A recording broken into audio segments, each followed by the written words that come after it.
Good afternoon. This is Lunchtime News. Well, we have a comprehensive bulletin lined up this afternoon. Well, my name is Jacky, Wambiru. Our sign language interpreter is Lucy Maura. Now, to kick us off, one person has died and property of unknown value destroyed in a fire accident at Ishoga area in the outskirts of Nanyuki town.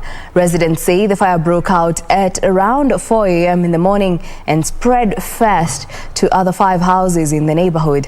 Efforts to put out the fire were futile, with residents lamenting the area has been without water for the last 3 days.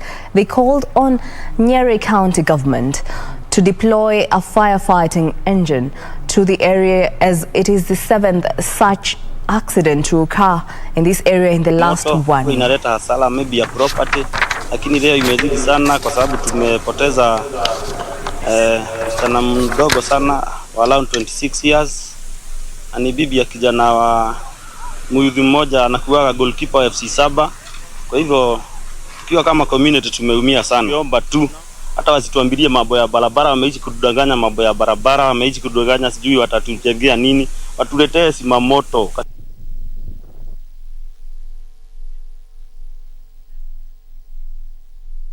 Now, Rift Valley Teachers Service Commission Regional Director Aiden Mohammed has urged school managers to formulate mechanisms to address student unrest. The regional director has at the same time called for concerted efforts from all stakeholders to mitigate the matter. He urged teachers to ensure that they come up with counseling programs to allow students to open up on the challenges they face. In Nakuru County, the latest strike incident was witnessed at Kambala Girls High School in Molo Sub-County barely days after schools embarked for the second time across the country. Now, on the newly unveiled Teachers Professional Development Program, Mohammed noted that the same was a well-thought module calling on teachers to embrace the same.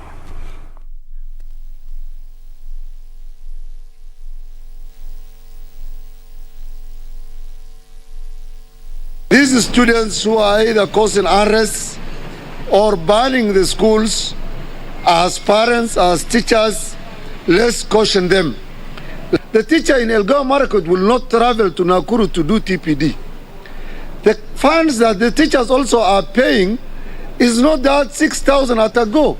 Teachers can use the unison to pay 500 shillings per month for the whole year, and that totals to 6,000.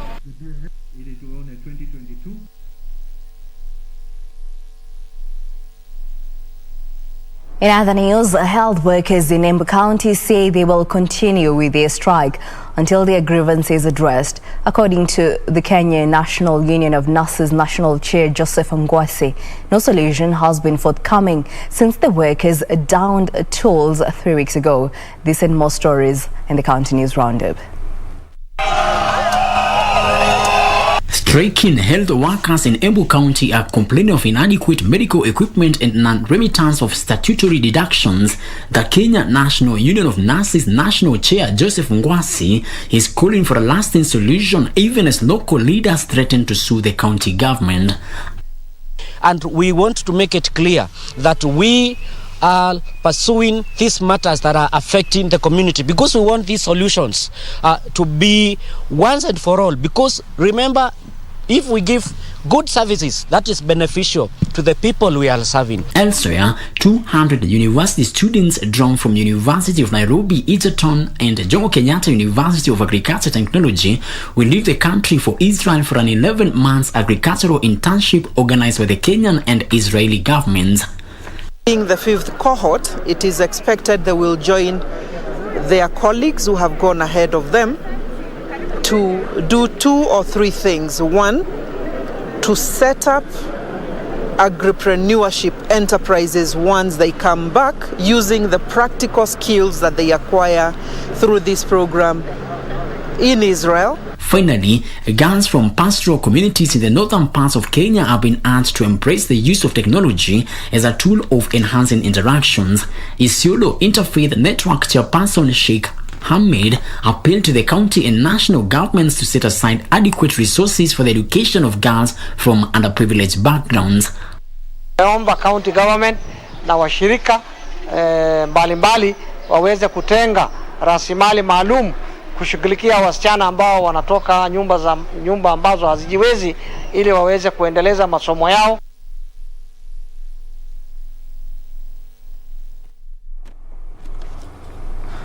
Now, a section of clergy from North Rift region is raising concerns over political polarization ahead of the 2022 general election, saying the situation may plunge the country into chaos if left unchecked. The religious leaders are advocating for the use of dialogue and reconciliation to help bring down tension. A section of the clergy under the West Pokot Interfaith County Dialogue Forum maintain politicians should keep politics off the pulpit. National Council of Churches of Kenya West Pokot Chapter Chairperson Reverend Moses Longiro noted increased political temperatures in the country have brought divisions. The clergy is committing to work with the National Cohesion and Integration Commission alongside national and county governments to foster peaceful coexistence. As the political elite continue to polarize the nation more and more, exposing us to further moral decay, we realize that it is a high time we began interrogating ourselves to answer obvious questions that the religious authority on the land ought to have dealt with over the past years. It is a good opportunity for we, the religious leaders of West Pokot, to come together in order to dialogue and start our own course towards the peace and prosperity of our beloved county. Speaking at St. Andrew's ICK Church in Kapenguria, Supreme Council of Kenya Muslims West Pokot Chapter Chairman Yusuf Morita said there's a need for religious leaders to have regular meetings to deliberate on best ways to foster peace. Sisi ni kitu moja tu. Tunagawana hata vile unasema hii Nilots. Ni watu waliofuata River Nile wote wagawana, lakini ukikuja kukaa utakuja kukuta hao ni kitu moja. Kwa hivyo sisi wanadamu hatutakiwi tuongee kuhusu ukabila.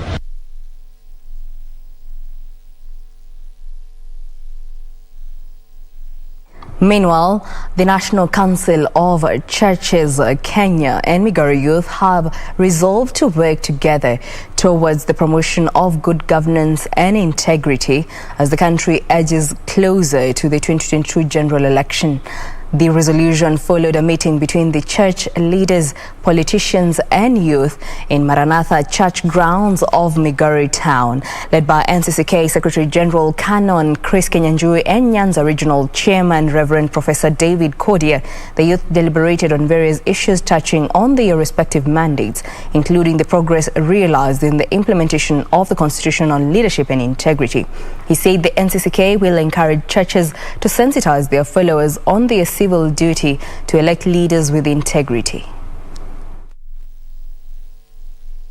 We are actually coming out here, and all the people, the 150, are leaders among the youth, so that they can call out our other young leaders and other young people to come and register as voters, so that then they can make their voice count in the next election. The use of violence for political mobilization is something of the past. And the future is where the youth themselves, we are urging the youth, they should resist violence. Number two is politicians should not mobilize violence. Everything good, all good hospitals, good, everything good that you want as a country is in the ballot. Let us make prudent decisions for the betterment of the country, and we choose good.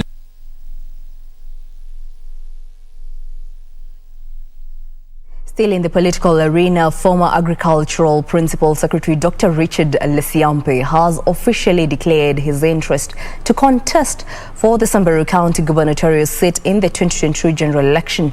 Dr. Lesiampe has pledged to use his academic qualifications and leadership skills to find solutions to challenges facing residents of Samburu County.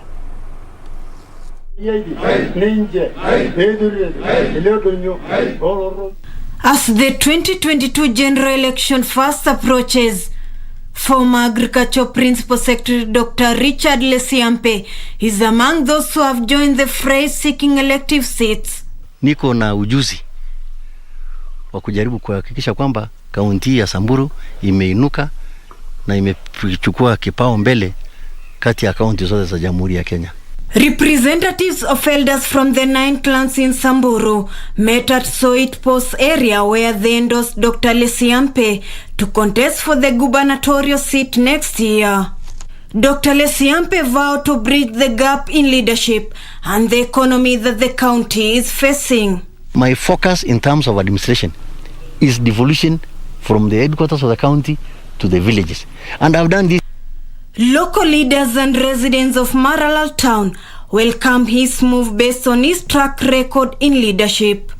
Haikuwa si wale wengine wataamka kusimama, lakini Wasamburu wanaangalia vitu mingi kwa kupatia mtu kiti. Waangalia sura, wanaangalia tabia, wanaangalia wewe kwaje, wanaangalia pia miaka. Ile watu ni wengi wanaoneleanga washague mtu yao kama gavana, wanasemanga hiyo kilani ndio wanashukua gavana. Lakini kwa saa hii hatutaki sisi hiyo kilani yenu. Tunaangalia ile mtu ambaye anasasimama na sisi ama ile anasatufikisha mahali ambaye tunaelekea. Samburu County Governor Moses Leno Kulal and Samburu North Member of Parliament Alois Lentoimaga were among leaders who witnessed Dr. Lesiampe's endorsement. For Lunchtime News, I'm Ruth Wamboy. The Women Enterprise Fund chairperson Jacky is challenging women to form groups and apply for money from the fund to uplift their livelihoods. Jacky said most women are shying away from the fund, yet it is an avenue that can open a better world for them. Jacky, who was in Bomet County to sign an MOU with the county government, said most women groups that have accessed money from the funds now have a different story to tell. Ukipea mama pesa, hiyo pesa ita multiply. It benefit family, it benefit community, it benefit nation, na it contribute to global development goals. Bomet Governor Hilary Barchok said the funds will assist the women in boosting economy and improving their livelihoods through empowerment programs. We have made great strides in enhancing social economic empowerment through the Department of Gender, Culture and Social Services, whose focus is to improve livelihoods of the vulnerable in the society. He said building capacities through partnership and creating conducive environment to access opportunities will benefit the women in the society, lauding the fund for the work it is doing.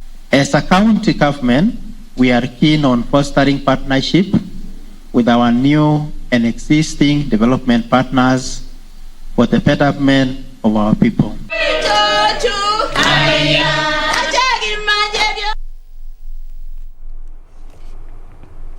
Moving on, the Independent Electoral and Boundaries Commission has assured Kenyans of a free, fair and credible 2022 general election despite budgetary constraints. Speaking in Embu, Justice Nyangaya, who is a commissioner at IEBC, said the institution is operating on a shoestring budget and will do all that is possible to ensure that the 2022 general election is a success. Addressing members of the Embu County Assembly during a consultative forum, Commissioner Nyangawa said it will be a tough balancing act working with the 20.6 billion shillings budget allocated by Treasury against 46 billion shillings the Commission had requested to prepare for the 2022 general election. We have to invest in the processes that convinces people that indeed the process of electing our leaders is free, fair and credible. Meanwhile, responding to concerns raised by several members of possible interference by the deep state, Commissioner Nyangawa dismissed the same as a mere creation of the people. We are changing. We have changed a lot of things. I think we are becoming better and better. And I hope that 2022 will be absolutely free, fair, and credible. Although he said elections are conducted by law and there was no way the whims of deep state can influence the process or its outcome. The commissioners said no amount of influence will sway the elections or overturn the outcome in favor of a certain presidential candidate. The commissioner at the same time said there was need for a national dialogue to establish reasons why there was a huge voter registration apathy among the youth, threatening to deny the electoral body of the projected 6 million new voters.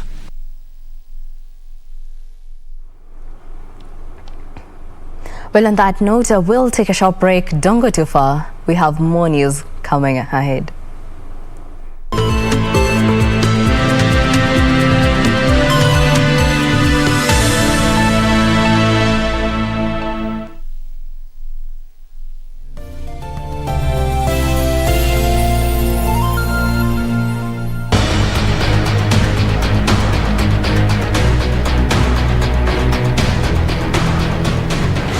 And you are... Amy, you're my dad. I can't be a father. I don't want to be one. Amy is your child. Why didn't she tell me? That you didn't want us both, me and mommy. Sleeping with different girls every day of the week, partying your life away. That's what you call perfect? What is booty call?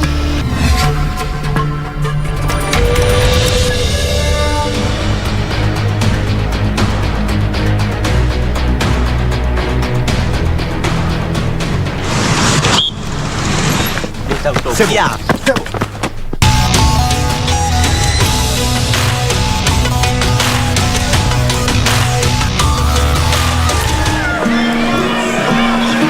He weighs in this evening at 124 kilos.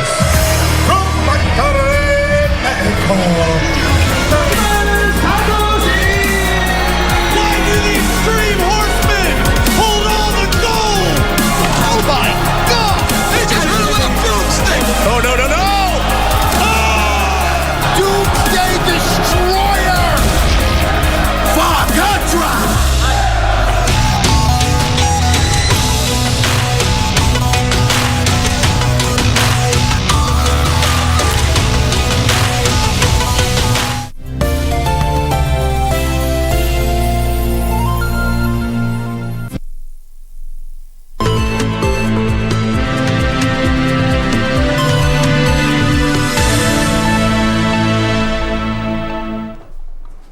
Welcome back. Now, moving on, Senate Committee on Labour and Social Welfare is calling on the county governments to improve the welfare of early childhood development and education teachers, led by its chairman Johnson Sakaja. The committee wants the counties to dedicate funds to the improvement of early childhood development and education. The Senate is working on implementation of uniformity in the schemes of work for ECDE teachers, which was presented by Teachers Service Commission in 2018. The committee was in Kericho for a meeting with ECDE representatives who had petitioned Senate over terms of service and payment. I'll be bringing you that report later on in the bulletin. For now, we move on. A 30-year-old man in Githunguri, Kiambu County, has died of suffocation as he was cleaning a 70-feet well. Now, it is reported that Peter Mwangi, who is a casual laborer, had gone to work on a new sunk well, and while in company of his fellow workers, he was the first one to descend into the well, where he is reported to have suffocated to death. Confirming the incident, Githunguri Sub-County Deputy Commander George Kipkores said efforts to rescue the young man alive were fruitless due to lack of proper rescue equipment. Amka kama kawaida kwenda kujitafutia riziki. Alikuwa amepata kibarua ya kutengeneza simu kwenda kuiosha huku ndani, lakini akapatwa na msiba juu aliingia kukosekana hewa huku kwa simu. Sasa kaakaa kidogo tu tukaitwa, tukaambia kuna kijana fulani ameanguka, kwenda kuangalia nikakuta niyo ndugu yangu.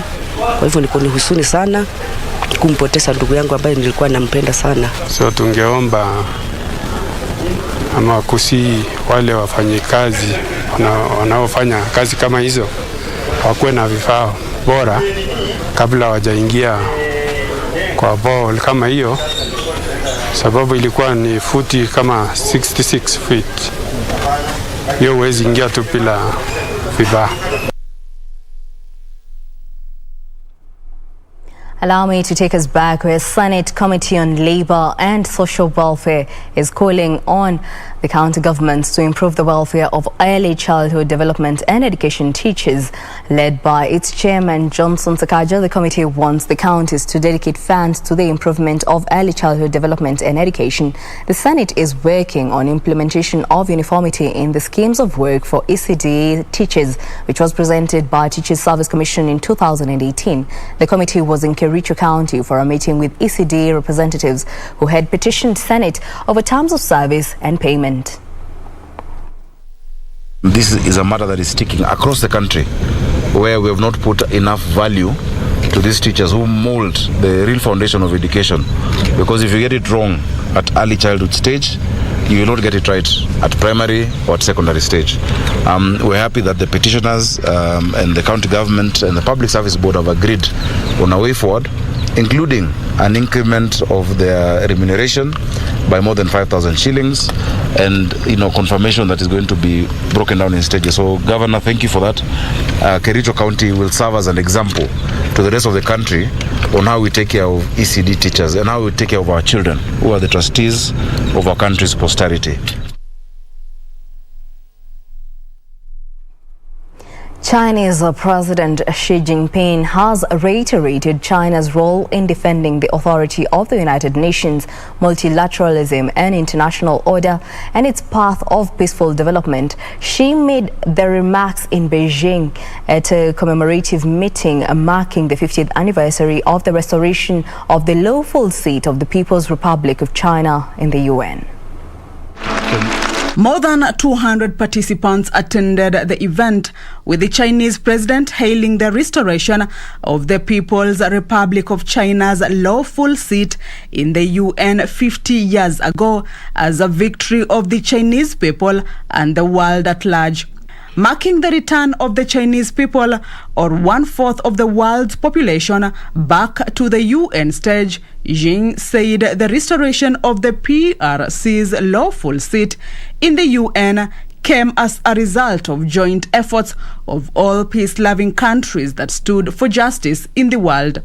President Xi Jinping said it was a significant event for UN with far-reaching importance for both China and the wider world. Chinese State Councillor and Foreign Affairs Wang Yi presided over the event as UN Secretary General Antonio Guterres, former Chinese UN Ambassador Wang Guangya, Russian Ambassador to China Andrei Denisov, and Algerian Ambassador to China Asin Bukhelfa also made their remarks. Kamchemenza for Lunchtime News.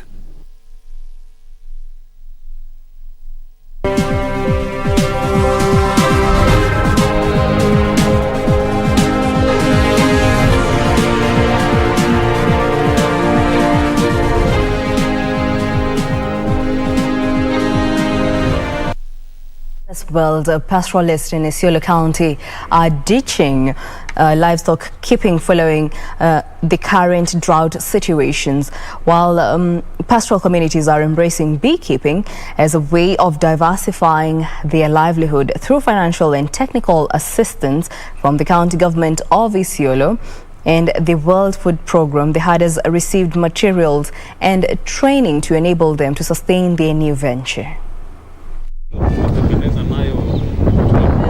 These communities in Garemara, Burat, Oldonyiro and Kina wards of Isiolo County are a happy lot with the changes in their lifestyle. Last year they received liners, fingerlings, fish feeds and beehives to improve their livelihoods. Today they are reaping the benefits of new ventures, harvesting honey and fish for consumption in their respective households and also for sale. Elizabeth Natar, the chairperson of Ngankindingo's women group in Garemara ward, said that her group, which consists of 22 women, has benefited, having recently harvested honey from 4 of their 10 beehives and sold the raw honey and beeswax for close to 30,000 Kenya shillings in Isiolo town. Wakati sisi tulipanda hii shamba ilikuwa samaki asali alijaanga kabisa. Misinga moja alitoa kilo 20, kilo 30, tulibeba kabisa mafuta mingi kwa town. Siku hiyo tulipata mafuno ya pesa sana. Isiolo County Director of Fisheries Felix Muthomi noted that the move has gone a long way towards boosting food security in drought-prone county, urging more pastoral households to emulate the direction and diversify into fish farming. Hiyo fish farming imeleta chakula karibu na nyumbani, sababu hiyo chakula yao kwanza iko kwa karibu na nyumba, pili hakuna wizi kama mifugo. Hiyo samaki hakuna mtu anaweza toa kwa pond, kwa kidimbwi haraka sana. With a proper liner and the cost of establishing a fish pond not being much, the pond can last for at least 1 month before the water is changed, making it possible to rear fish even where water is not plenty. Reporting for Lunchtime News, I am Teresa Mtai. Now, global insurance firms have identified Kenya as a gateway to the African insurance industry in what they say is due to a positive trend in insurance consumption, a favorable business climate and advanced technological infrastructure in the country. National Treasury Principal Secretary Dr. Julius Muye said that Kenya possesses a number of qualities that make it a natural hub for businesses that operate in Africa, supported by growing middle class and high-value goods and services.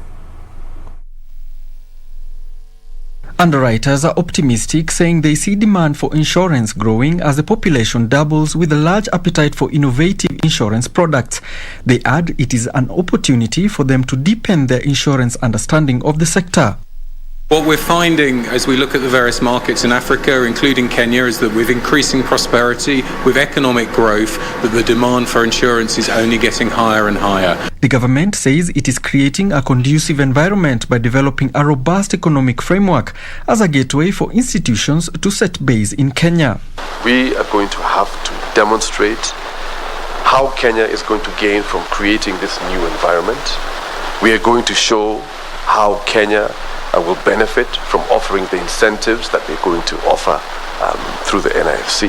There is now a new operating framework which we have developed that provides a gateway for institutions like Prudential to establish and grow their business in the country. This is designed to offer an efficient and predictable operating environment which is progressive with economic incentives. Our regional team, which is now being here in Nairobi rather than in London, will of course be much closer to our customers and will be able to provide stronger and better support to our businesses and to all of our people throughout Africa.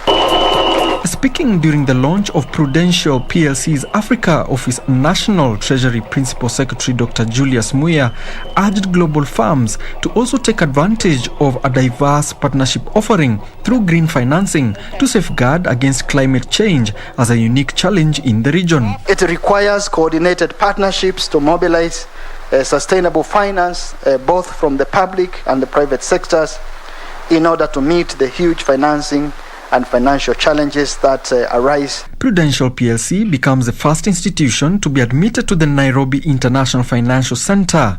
The global underwriter hopes to make inroads in the African insurance market from its Nairobi base. Now, fish farmers have called upon the government and the Department of Fisheries to address the cost of feeds used in fish ponds and the high cost of power to enable them to realize profits from the venture.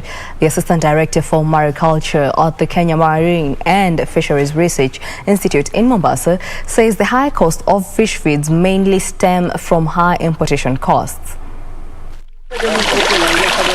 The cost of fish feeds has gone up in the last 2 years due to increased freight costs and expensive production. This has seen the cost of fish and its byproducts rise to record levels. Assistant Director for Mariculture at the Kenya Marine and Fisheries Research Institute, Dr. David Mirara, says farmers' profits have been impacted by the high cost of pumping water to their extensive fish ponds. Mirara further says there is a need for a small laboratory in every commercial fish farm so that farmers can produce quality fish feeds instead of depending on imported feeds which are expensive. Tunapoangazia ukulima wa samaki ni kwamba nchini Kenya tumekuwa tukifanya ukulima wa samaki ambao tunaita extensive. Yaani ni kwamba unaweka samaki wachache mno katika birika ama katika tank ili kwamba usitumie umeme. Lakini sasa ikiwa tutaangazia kuendeleza uchumi kupitia kwa ufugaji wa samaki, we are going to intensive. Intensive ni kwamba unaweka samaki wengi zaidi katika birika ama katika ufugaji, katika vyumba vya kufuga vidogo.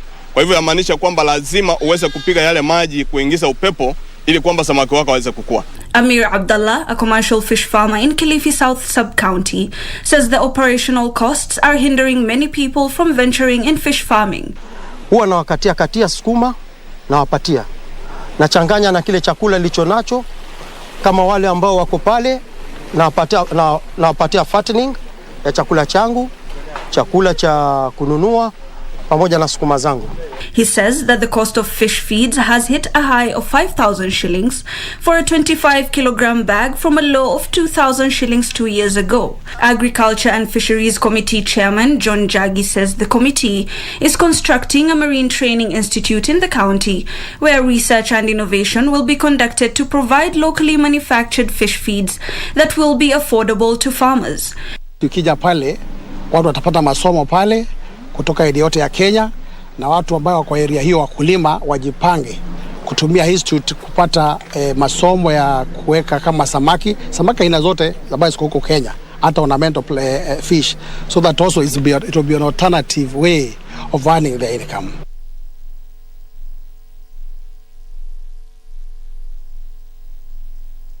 The African Export-Import Bank's new digital customer due diligence platform called Mansa is set to promote cross-border trade in Africa. Egypt's Al Nasser Export and Import Company, in its new form Gusur, aims to distribute Egyptian products in various markets across the world. This will be done under a business model based on mediation and marketing. Here are the details of these and others from across the continent. During the launch of the platform in the East African community in partnership with the East African Business Council in Kampala, 965 businesses have already been uploaded onto the platform, consisting of financial institutions, corporations, and small and medium enterprises across Africa. The platform is also expected to address key trade-related challenges facing the continent, including the lack of market information, the high cost of doing business in Africa, and discovering African counterparts. Meanwhile, Egypt's Al Nasser Export and Import Company, in its new form, Gosor, aims to distribute Egyptian products in various markets across the world. This will be done under a business model based on mediation and marketing, in addition to logistics services, and any other service producers need to export their products or import their inputs. Gosor has launched an electronic catalog to keep pace with the technological progress in the methods used in global trade. The catalog aims to help Egyptian producers display their products on a single platform for Egyptian exports. Finally, South Africa intends to link its massive platinum reserves to the green hydrogen market that is touted as $1 trillion opportunity in the green energy world. Platinum is a key input in hydrogen fuel cell technology, able to withstand higher temperatures than other metals and a catalyst for generating electrical current. A new partnership is investigating ways to transform the country's platinum belt into a hydrogen valley. Green hydrogen production will be powered by solar energy, since South Africa has some of the best solar and wind energy potential in the world, positioning it to build a new industry to serve growing demand.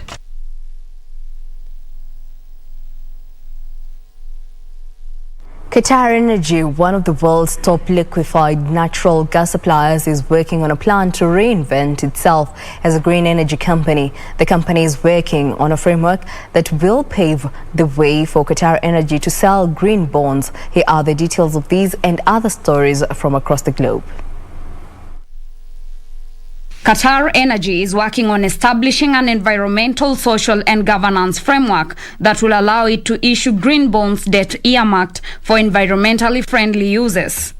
If completed, it will be the first sale of green bonds by a national oil company in hydrocarbon-rich Gulf. Once the environmental, social and governance framework is established, Qatar Energy plans to structure a green bond deal. Previously named Qatar Petroleum before rebranding, the state-owned energy giant, which supplied 1 in 5 LNG cargoes globally. The rebranding to Qatar Energy was part of the company's new shift towards environmental, social and governance considerations. Meanwhile, Amazon is expected to emerge as a winner in digital advertising arena, surviving Apple's privacy changes better than rivals Facebook and Snapchat. The e-commerce giant vast trove of customers' shopping data reduces its resilience on tracking info once provided by Apple's iOS mobile operating system. Others, including Alphabet Incorporated, which also collects a rich set of data from user search habits, reported a 41% surge in Google advertising revenue for the third quarter, a sign that businesses that rely less on targeted ads are able to overcome Apple's limit on tracking mobile users. Finally, Intel Corporation has introduced a new faster family of processor chips for personal computers, stating that the supercomputer is helping the US government to build will reach double previously expected speeds. Intel is working to regain its lead in making the fastest computing chips after having lost its title to rivals such as Advanced Micro Devices and Apple Incorporated, both of which use outside partners to make their chips, while Intel has struggled with its internal manufacturing operations. Well, that report brings us to a break here on Lunchtime News. Up next is sports news. Don't go too far. We'll be back.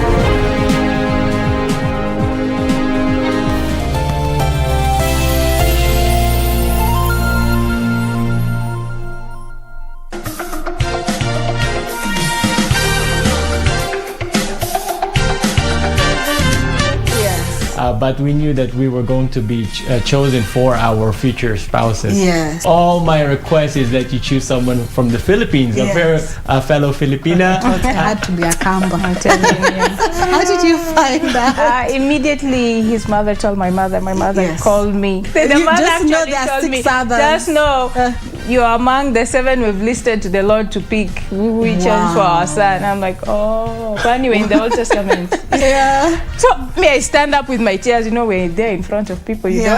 Maybe people were thinking these are tears of joy. Yeah, I know. And then in the congregation, I hear some girls also crying. Yeah. I'm like, where we are many today? Then they thought they're going to be picked out. Yeah.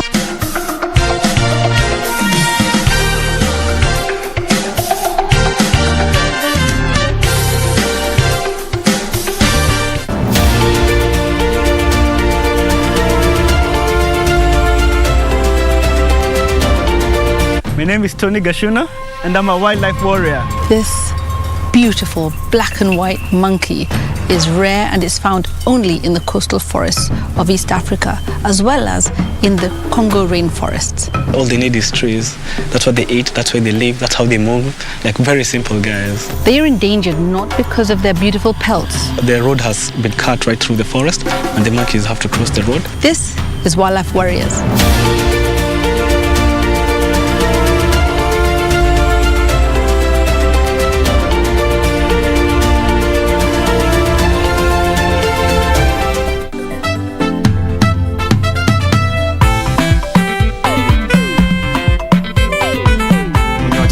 Hamjambo. Atuyambo.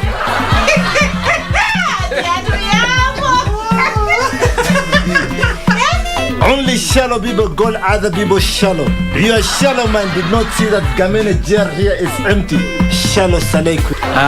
Dadangu usiogope hata. Kwani watakaje? Just imagine You were starting to piss me off. She just said she's having a situation. Si ni mawazo tu. You see, Mr. Norbert, our parents made this deal for us. What we can do is to bring the best out of it. Of course. I've already served you with the question papers. What else do you want? Classmates, every Saturday on KBC.